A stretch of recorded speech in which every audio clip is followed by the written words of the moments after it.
Recently, the Chatham neighborhood Walgreens, located on 86 and Cottage Grove in Chicago, Illinois, has been facing some troubles. They've spent over $400,000 in 1 year on security, trying to keep the store safe and safe from shoplifters, and still people jumped over the counter to steal cigarettes and liquor. They've also spent over $1 million on security guards and other such things. The theft and loss rate at the Chatham neighborhood Walgreens is 16%. That's 4 times the average for the company at 4%.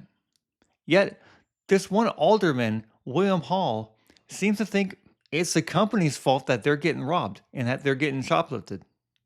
Walgreens should be charged with first-degree corporate abandonment. Yes. It should be a crime the way they're treating our elders. Yes. It should be a crime the way they're treating our families. But really, why is Alderman William Hall so angry? Is it because the community is also suffering from crime from the same people that vandalize and victimize Walgreens? Or maybe it's because of these reasons. This next story has a lot of people talking. Alderman Will Hall is demanding answers tonight after Walgreens announced it's closing its Chatham store. In a statement, Hall says the store provides critical access to prescriptions, basic health care, and everyday necessities, especially for seniors and families. The alderman is calling on the company to explain this decision, and he's here to tell us what he's heard so far. Thank you so much for coming on the show. I know, again, this is an important piece of the whole puzzle, there in Chatham. What are you hearing from your residents? Was there an overwhelming number of residents that would go there for prescriptions and maybe even, light things to pick up? Yeah, well, first of all, this is the lifeline for our seniors. And what we see now is that it's going to be difficult for seniors to get basic prescriptions, number one. Number two, those who depend upon prescriptions that use public transportation. You are literally rerouting people to the closest, which would be on 75th, or the other one, which would be on Stony Island. You're taking them a mile out of their way. Last but not least, the basic home care products that anyone needs, including myself. Now, again, no access to it, and the closest one is a mile and a half away. This is unacceptable. The way they did it was tacky, and it shows a disconnect as well as a disloyalty to the community that invested in them after George Floyd. This is the same community that spent TIF monies to get them there, and this is now the community that they are abandoning after. They've told me 2 years in a row that both 75th and 87th Street was one of their bright stars in their system. So the disingenuous, dishonest, disinvestment is what Walgreens represents, and we will remember and we will respond. So yeah, little pharmacies get pushed out by the bigger ones like Walgreens. Yeah, that happens. That is what's called capitalism after all. And Walgreens did start as a small company, and because of their successful business model, they were able to grow and get bigger. And small pharmacies and whatnot have that option too. It's not their fault that they want to go forth and be successful. However, because Walgreens is the victim of this to the point where they can't have a profit, they can't turn a profit in this neighborhood, and they have to go. Somehow, this William Hall guy thinks that it's better for them to stay there and suffer. Otherwise, the people in the community that's bringing all the crime, well, they're going to suffer if they leave. Well, if we look here, here's a South Cottage Grove and 86. So the Walgreens is right here, soon to close. And look at all this red, okay? If you look down here, it's the F grade is the dark red, which is the highest crime rate. Obviously A+ is the safest, green, yellow, orange, red. Okay, so we got all this red around here. So let's look what happens when we zoom out. So we're still here where the Walgreens is. This whole area, look at all this red and orange. And this is overall crime. When we go to here and we click on property crime, we have it a little less of the red, but you got all the red around it, and you still have this neighborhood has a lot of crime, right? It's not the best crime. The rate down here is DF category, right? So they've been spending like $400,000 in 1 year just on security guards and other anti-theft devices, right? They have everything, deodorant, everything is behind plastic locked cases, and those have even been destroyed, right? Those have been vandalized for them to get into deodorant and whatnot. And of course, as mentioned before, people have leaped over the counters to get the liquor and the cigarettes. So yeah, Walgreens has been here for decades, but it's been going on for quite a while, so much so that it's just not profitable for them to be there anymore. And William Hall is saying in his news interview there that oh, they've mentioned that they're the shining star of, that neighborhood, that area is a shining star of their locations in Chicago. Okay, well, stars can fade and go out, right? Their lights can be extinguished, and crime is the cause of that, right? They have the reason. It's not just because they want to punish the community. What sense does that make for a company who's getting revenue, a constant revenue source, a constant source of customers and services? What sense does that make for them to just close up their shop and leave? So it just sounds like a petty excuse, like he's coming at it from this victim mindset that Walgreens is this evil corporation who just cares about money and so on and so forth. Well, yeah, they also care about the safety of their employees as well. And there's a lot of issues going on there. Like, for example, it was overall crime. We can go to violent crime even too. Here's Cottage Grove and 86 right here. Look at all this. This is violent crime, okay? Property crime was a little better, but we got violent crime. And violent crime is a lot worse to deal with than property crime. And I'm sure a lot of that $400,000 is going into keeping that presence there, to keeping people safe. I haven't seen any reports of anybody getting injured or anything like that regarding this area. But I mean, if you guys do have some of those reports, I'd love to see them. Drop some links in the comments below, please. I'm always interested in learning more about this stuff. Walgreens can stay in this neighborhood and deal with the theft and the violent crime and the exorbitant costs of maintaining safety and keeping their products and whatnot protected. But really, the community here doesn't see it like that. In fact, they're saying the following. On the south side, people showed up to push back against a Walgreens closing. The doors are set to close next month. Walgreens says it's due to safety issues, but it will leave thousands without nearby access to life-saving medication. Tia Ewing has more. Everybody say Walgreens do right by us. Walgreens do right by us. Community members, leaders, and families rallied, saying the loss of this Walgreens at 86th and Cottage Grove won't just close a store, it will take away a critical lifeline. We're not here to beg Walgreens to stay. We're saying that their decision is the wrong decision. And in my opinion, it should be considered a first-degree corporate crime. Because the amount of people that will be hurt by this, the amount of elders that will not have access to health care is evil. Walgreens says the store is closing due to safety concerns, including theft and violence. But residents say that doesn't match what they see day to day. The lie that they're telling us is it's a health or a loss prevention issue. When 12th and State Street had loss prevention, they redesigned. Again, this neighborhood is not broke. The nearest pharmacy will soon be more than a mile away, a distance residents say is especially hard for seniors. It has been a lifeline for many. It has been a place where seniors walk, sometimes slowly, sometimes with assistance, but with dignity, to pick up their medications that keep them alive. Not across town, not 2 bus rides away, right here in their community. For families managing serious health conditions, consistency is critical.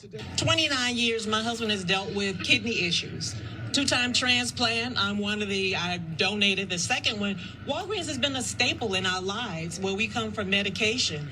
Being a transplant recipient, that means he's on lifelong medication, something we don't have time to search for, to find out where can we get what he needs. Over a year ago, Walgreens shuttered locations in Bronzeville, Little Village, South Chicago, and South Shore. Another specialty pharmacy is set to close on 71st Street in the coming weeks. Residents say this shows there's a pattern. Yeah, there's a pattern. All the areas that the news report listed are areas with higher than normal crime, even the orange and red. For example, you got South Chicago area right here, and that's on the border, of course, of Indiana, but right along here, which is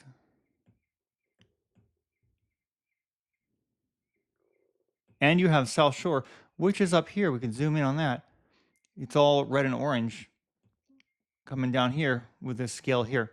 So yeah, most of these places are in really high crime areas. You got ones that are even more up north. You got one in Wicker Park, and we can go up there. This is the Wicker Park area right here, okay? Right here, Wicker Park. Now everything looks good, around here. It's like a B, C kind of thing, right here. B, C. But in this stretch here, it's all red, which is, as I've seen before, it's F, right? So the Walgreens was right around here, okay? And this is a red strip right here. So a lot of theft, a lot of stuff. You got a lot of these places like Abercrombie and Fitch, Doc Martens, um, so on and so forth, right? And so this is where the Walgreens used to be, as I understand it, right? But now you got a Barnes and Noble, and books really don't get stolen because, well, books make you smart, and people don't want to steal things that make them smart, give them opportunities, right? Those people protesting in Alderman William Hall are saying, hey, they need this Walgreens because that's the only place they can get their medicine. However, there's different delivery options for them because everything has gotten so much accessible via delivery and whatnot. Many prescriptions, I'm sure, can be delivered to people. Of course, you might have to show, well, probably definitely have to show ID. Maybe you have to do some kind of check-in system or something like that, especially with those harder drugs like painkillers like oxycodone and other ones, right? Really, there are some extra steps you might have to take. It'd probably be like when you order alcohol, show your ID, that kind of thing. But there are options, and if people have family members or others, they can go, if they have a car or something like that, they can go and do it, right? Until these neighborhoods get cleaned up. There are other options out there. Maybe a lot of seniors who haven't grown up in the technological boom where people are able to pretty much get anything delivered to them from their house and they don't have to go out so much anymore and get them like, in the old days. People don't think like that. They have to adjust their mindset. So maybe they're not thinking of these delivery options here, but these are options. And I never heard them mention that in these news reports and these complaints. I only heard them say, "Hey, we have to take the bus. It's a mile or 2 miles away. Seniors are immobile. They can't do it. They're old, that kind of thing." And yeah, I agree. That's a problem. But I never heard any other solutions than try to coerce Walgreens into staying in the neighborhood despite them being victimized daily and the safety of their employees compromised. But so we look back then at how does Chicago look at police officers? Because the real issue here is not Walgreens closing, it's the safety and the ability to conduct business. And we all know that Chicago has lots of troubles, especially with the cost and the taxes and whatnot that comes with Chicago and just a blue state in general. And they're not as business friendly as other kinds of states, right? However, what do they think about police officers, especially the officials like Mayor Brendan Johnson? And well, in 2023, Mayor Brendan Johnson was scrutinized over the proposal to cut the budget of the Chicago Police Department. Spending more on policing per capita anywhere else in the world has been a failure. Well, he once sponsored a Cook County board resolution to reduce police funding. And today, candidate for Mayor Brandon Johnson said he would cut the Chicago police budget by at least $150 million. He proposes to spend billions of dollars more on social services, including mental health and youth employment. Our political editor, Mike Flannery, joins us now with more. Mike. Anthony and Natalie, a former educator, Johnson now works for the Chicago Teachers Union as an organizer. He said he would promote more detectives to solve killings and shootings, but he has repeatedly declined to answer whether he would cut the number of budgeted police officers. Look, I get it. Like, people are talking about policing as a strategy. But keep in mind, that is the strategy that has led to the failures that we're experiencing right now. The Chicago Police Department currently has about 1,600 vacant police officer positions, depending on who's doing the estimating. 8 of the 9 candidates running for mayor say they'd move to fill those positions, some pledging to offer incentives for new cops, such as signing bonuses, and help with home purchases. Brendan Johnson talks about cutting supervisors from CPD to save at least $150 million a year. streamline where necessary, but we want to make sure that we are not being redundant and excessive and wasteful. Because some of those supervisory positions, perhaps there are individuals that are prepared to serve the front line. Johnson there, I believe, is talking about redeploying hundreds of uniformed officers who now have desk jobs. Going back decades, mayoral candidates have talked about doing that. The union that represents rank and file police officers, though, always fights it. They say that their union contract calls for those officers to be in those positions. I'm political editor Mike Flannery. And let's look at when Brandon Johnson said this sick and disgusting thing about police officers just 6 to 10 months ago. Well, members of Chicago's law enforcement community are taking offense with a comment made by Mayor Brandon Johnson. Earlier this week, he said in part, quote, jails and incarceration and law enforcement is a sickness. CBS News Chicago investigator Megan DeMar joins us live now. The comment sparking outrage online and in the Cook County State's Attorney's Office, Megan. Right, Erica. The Cook County State's Attorney told me she was deeply offended by that statement. Some argued that Mayor Johnson's words were taken out of context, so we asked him today to clarify exactly what he meant. During a press conference on Tuesday, Mayor Brandon Johnson was responding to a question about how to make Chicagoans feel safer in their communities. The fact of the matter is we are driving violence down on this city, and we're using every single resource that's available to us. Jails and incarceration and law enforcement is a sickness that has not led to safe communities. The law enforcement is a sickness comment took off in some conservative and pro-police circles on social media, even prompting Cook County State's Attorney Eileen O'Neill Burke. The statement was disappointing and disheartening. We are part of law enforcement. The state's attorney's office is the prosecution arm, and that is clearly law enforcement. To voice her own outrage during a sit-down interview with me on a different topic. I have 1,300 people who work in this office who are dedicated public servants, who get up every single day to make sure that they keep women safe from domestic violence, to make sure that we are doing our jobs in protecting children from being sex trafficked, to make sure that we are prosecuting murder cases. What we do every day does not call for our eradication. When she won her race in November, O'Neill Burke was considered the law and order focused candidate. And so I wonder, maybe you can call the Chicago police public servants because they are serving the public.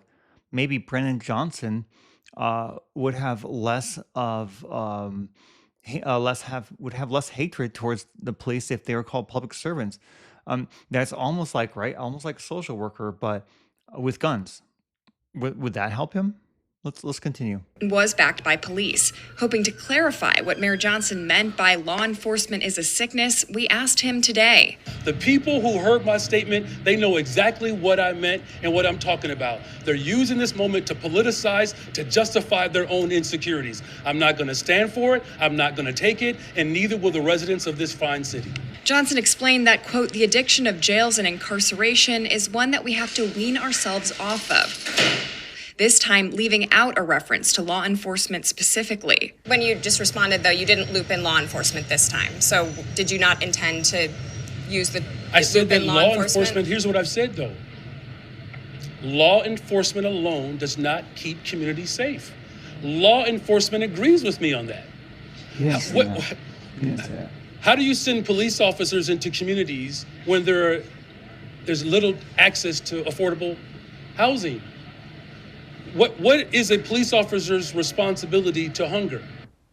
Well, affordability comes into play when businesses can grow and flourish. They can hire more.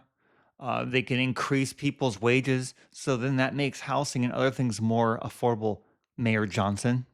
It's basic economics.